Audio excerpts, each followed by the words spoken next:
Welcome to the next chapter, and in this chapter we will talk about speeding up our render times and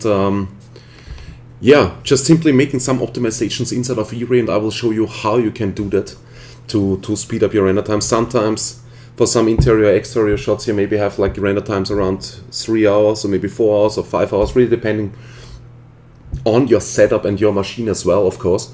But then you can definitely get a lot of time out of it. Maybe something like, I don't know, 1 hour, 2 hours, something like that, really depending. And also for animations, if you have like an animation that is, I don't know, 600 frames long, so like 600 pictures that you need to render,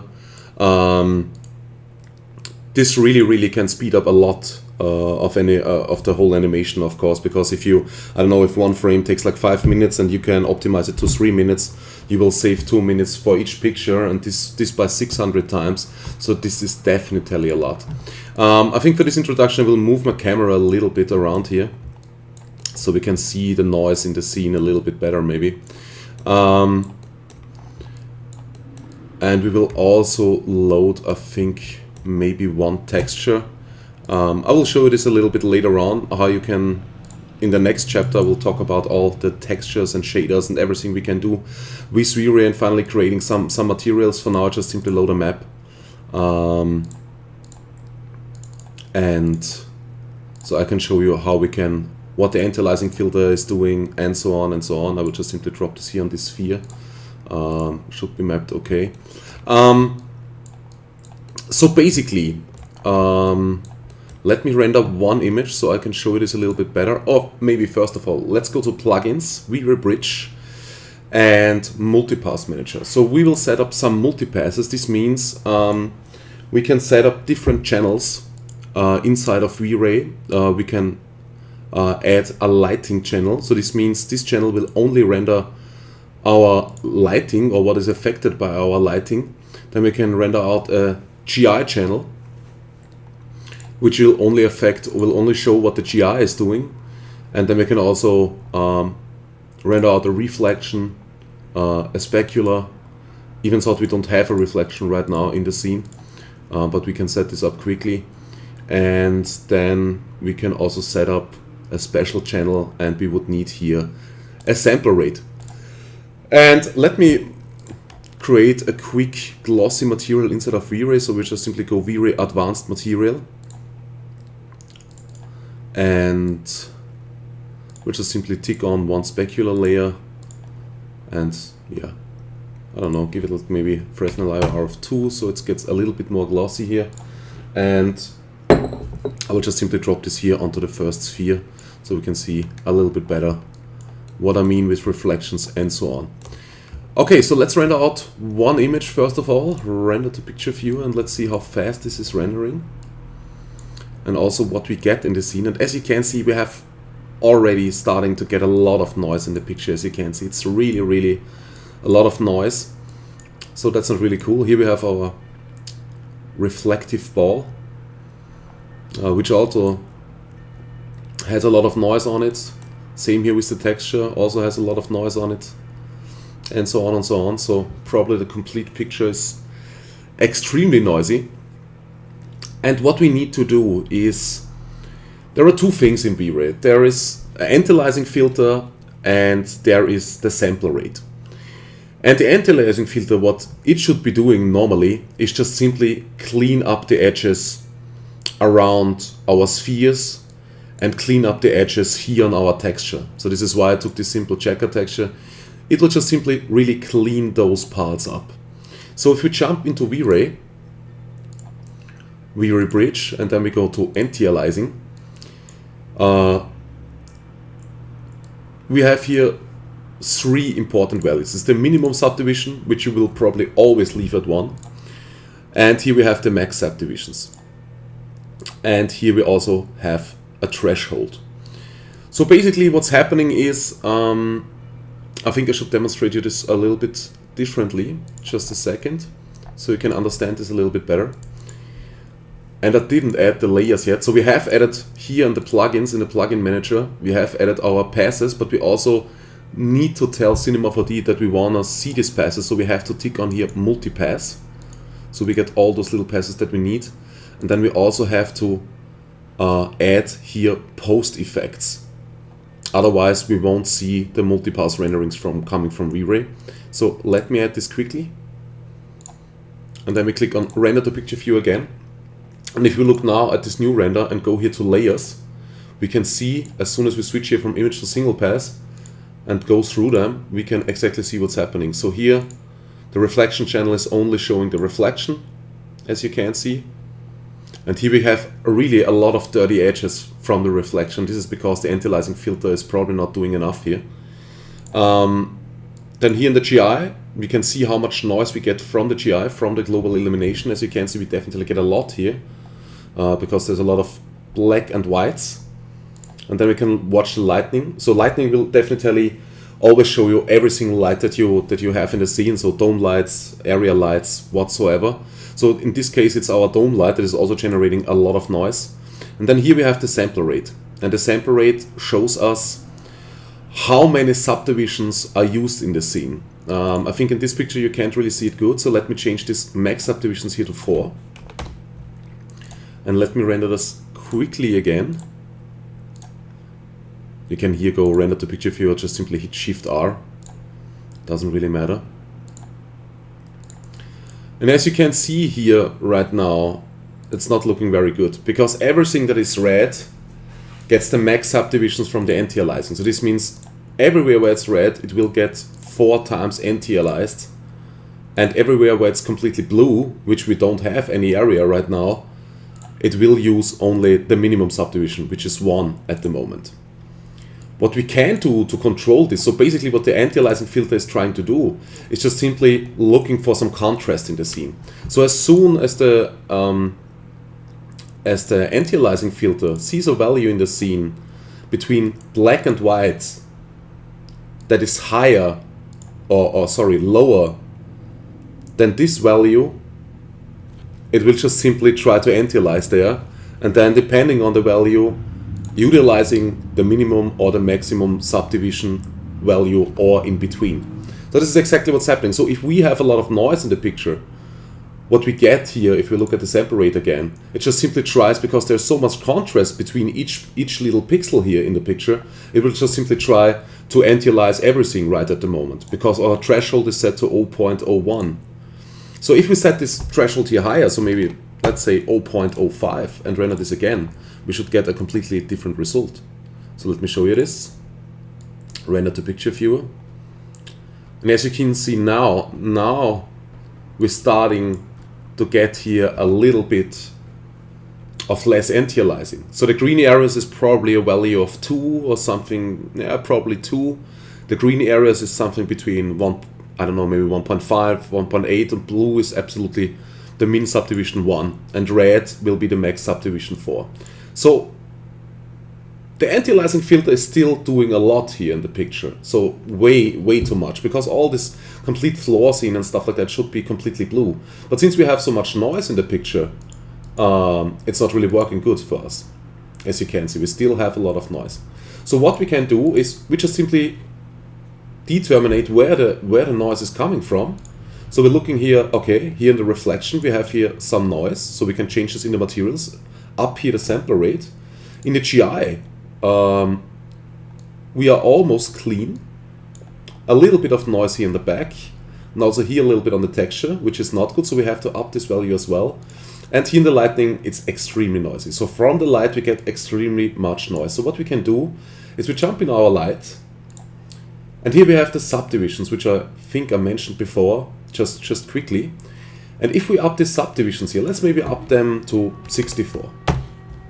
And let's just simply render again, and let's see how this has changed now. So right now we're only seeing the lightning channel, but as you can see, as soon as we up this, we get a much cleaner picture, which is really absolutely amazing and cool. So yeah, we still have a lot of noise here, so here in the back, and as you can see, also the render time has completely changed. Before we had 49 seconds with a much noisier render, and now we have only 17 seconds with a much cleaner render. And this is because the anti-aliasing filter doesn't get used so much. Because if you're looking now at the sample rate, all you can see is that the anti-aliasing filter is really only trying to use its anti-aliasing. This is what it's made for. Only trying to use the anti-aliasing filter here a little bit on the reflections, on the edges of this reflection that we get from our HDRI, here on the edges of the sphere, and also here on our texture where we should really get smooth lines. And if you look at this picture now and see how it looks, as you can see, it looks a lot better than before. Compared to this, it looks now really a lot better. And we also get a lot of nice anti-aliasing and yeah, a much quicker render, of course. So we still have to work on this a little bit. So we just simply have to look, okay, where do we still get some noise in? So as we can see here in the GI, we still have a lot of noise going on. So we have to up the samples in the GI as well. So we go just simply to our indirect illumination, go brute force GI, and just simply up here the subdivisions to maybe to 128, just to be safe. 64 might be enough, but let's go with 128. And let's see what we get now in the GI compared to the last render, where it was already a little bit cleaner. Of course, this takes now also a little bit more time, because we used more subdivisions. In this case, global illumination will always take a little bit more time when you give it more subdivisions, so we probably can't compete with the 17 seconds that we had before. Or maybe let's go with 64 samples. Maybe this is enough for now. Let's see how this has changed. Let's go 64, render this again, and let's see what we get.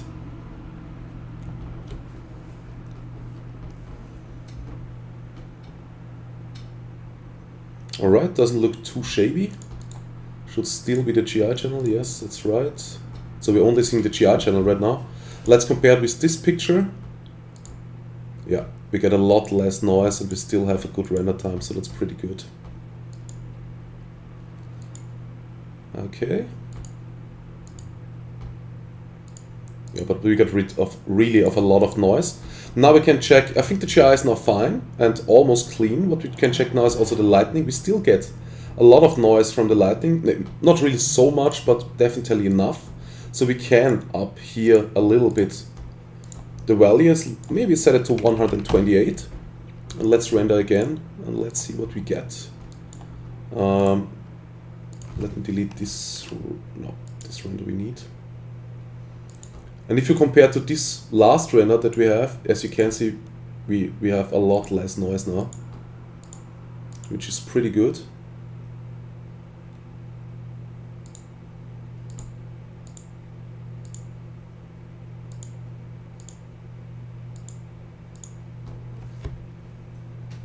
Our render time goes a little bit up, that's clean, that's pretty clear. And let's look at the sample rate, and I think the sample rate looks good so far. So we only have here some green, the rest is really bluish. So the anti-aliasing is really doing what it should be doing, and the rest is really the sample rate, which is pretty good.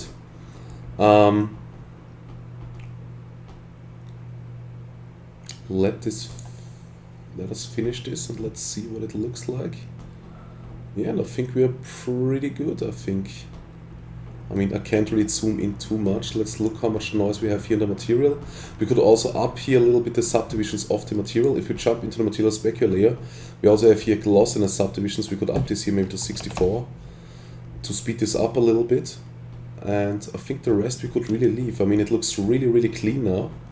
Also on the shadows, as you can see on the floor, which looks really good. And yeah, the anti-aliasing is really only handling what it should be handling, which is also good. 57 seconds right now for a really clean render, which is, I think, pretty good. We could also try still to speed this up. We could introduce here more max subdivisions. This gives Re-Ray a little bit more room to play around. This will probably introduce a little bit more noise into our picture, but also a faster render time. So let's up this here to 8. And let's just simply render again and let's see what we get.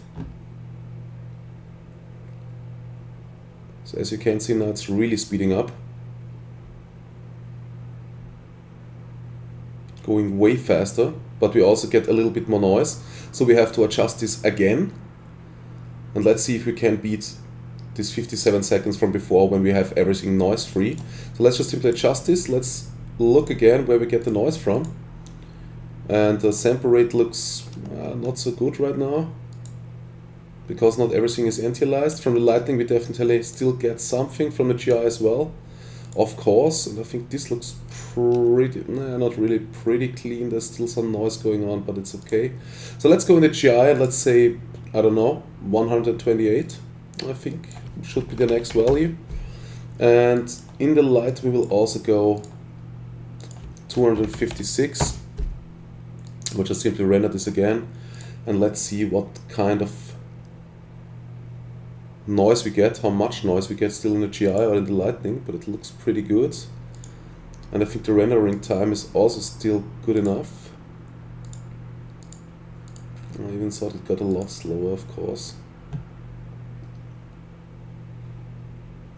But yeah. I mean, you also have to bear in mind that we are now really completely noise free in the picture, and this also, of course, takes a little bit more render time overall, because V-Ray just simply has to work with more samples. But that's not really a problem at all. I mean, this is just simply what V-Ray needs now to render this image that clean. So we made the optimization as good as we could, and if you look at this now, I mean, before our picture, before we did any optimizations, this picture took 48 or 42 seconds, 48 seconds, and it looked like this. And now we need 57 seconds and it looks like this. But still, let's check the sample rate, let's check the GI. I think the GI is pretty clean, the lighting is also extremely clean, but we still have here a little bit of problems with our anti-aliasing, because as you can see, the anti-aliasing is not only working here on this sphere, and this means we need to change the threshold a little bit lower. So let's say maybe 0.03, and let's see what V-Ray is doing, or what the anti-aliasing filter is doing. So let's stay just simply at the sample rate. Okay, already tries here to fix this sphere in the back here a little bit, and also tries here to clean up here the reflection as well a little bit, the edges on the reflection, or of the reflection, the edges of the reflection, and here on the ball as well, which is pretty cool. Okay.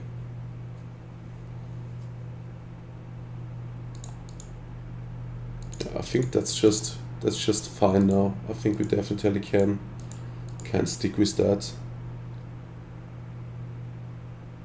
because we definitely need some anti-aliasing around those edges, I think.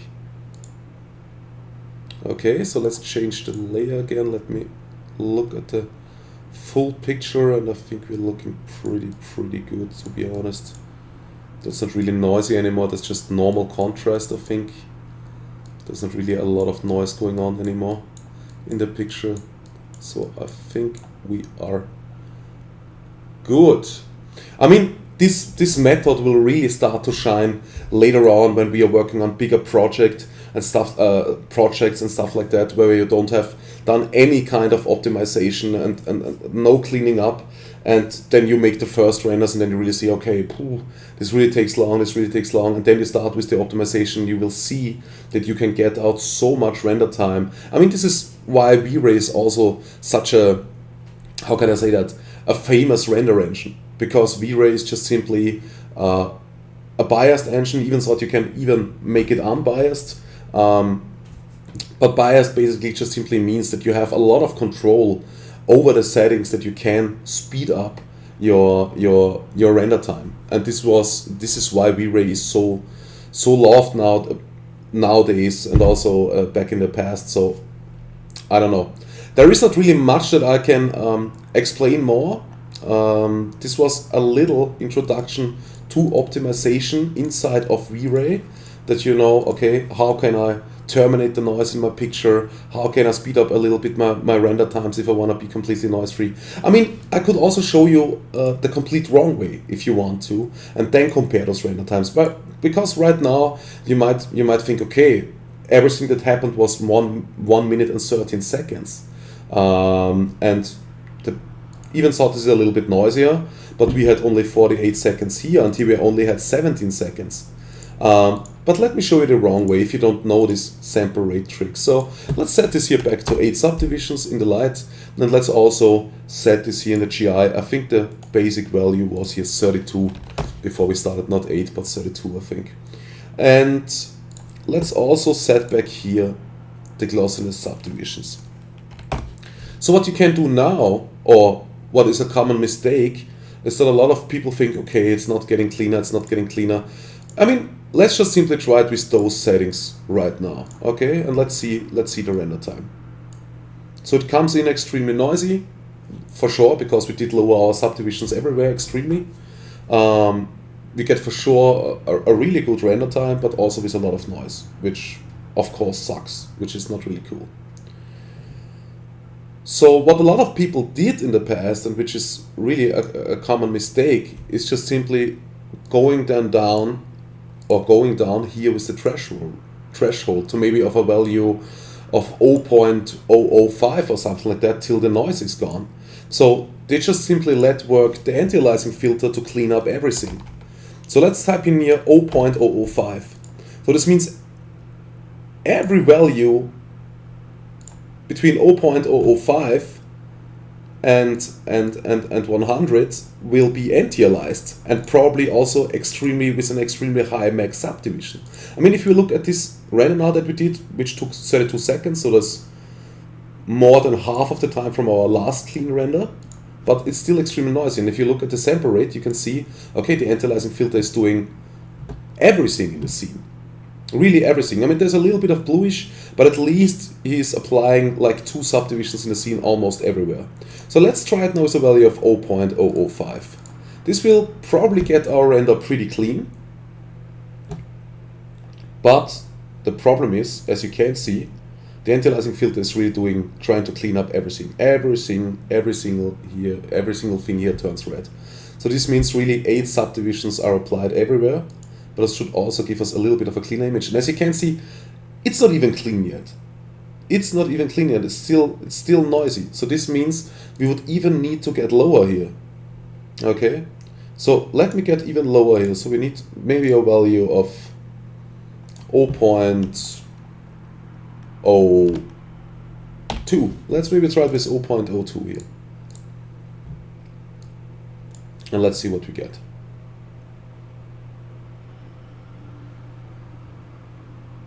It's not even cleaning up yet. So I think we can go back up here to 0.05 maybe, and just simply app here the max subdivisions maybe to 100. So now he can work with a value between 1 and 100 if needed.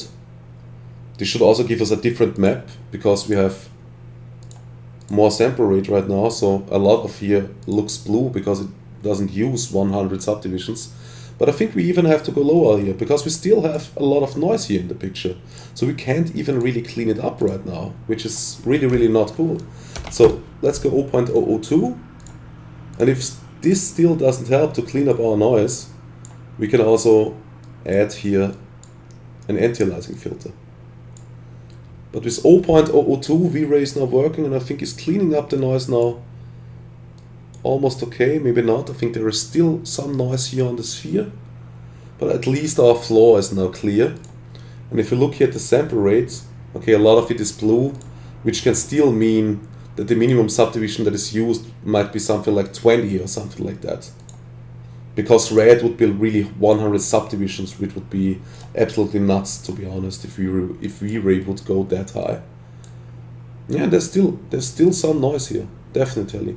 So what we can do is we can also switch on the anti-aliasing filter, which you probably will never really need most of the time. I will go with a lengthless filter, maybe with a filter radius of 2, because it's a pretty fast filter if you really need one. And let's see if this helps to clean up this even a little bit more. Yeah, probably. And now you can see how long the buckets really stay there to clean up this area alone. I mean, now it really gets clean. Now we get a really almost clean render. Even so, I think this material in the back is still a little bit noisy, I'm not sure. But when you look at this picture now, I mean, this will now render probably, I don't know, 2, 3, 4, 5 minutes or something like that.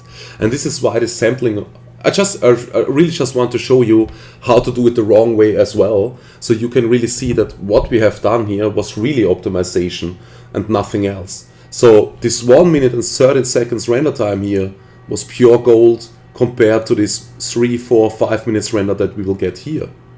All right. Okay.